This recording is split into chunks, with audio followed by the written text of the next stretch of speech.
Sino po naniniwala isang araw, alaala na lang ang payo ng mga magulang mo sa'yo?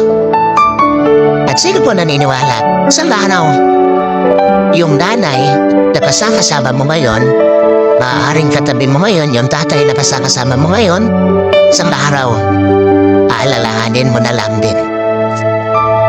Hindi kayo ever na magkasama.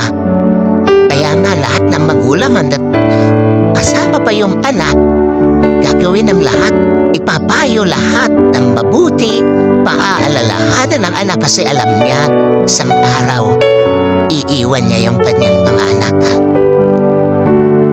Isang araw, hindi lang payo ng mga magulang mo ang magiging alaala. Kahit magulang mo isang araw, magiging alaala na lang sa buhay mo. Kaya nga napakapalad mo kung may magulang ka pa ngayon na kasama, may magulang ka pa ngayon na nagpapayo sa'yo, may magulang ka pa na papaalala sa'yo. Kasi one day, wala na yan sa tabi mo. Yung mga payo niya, alaala na lang din sa buhay mo.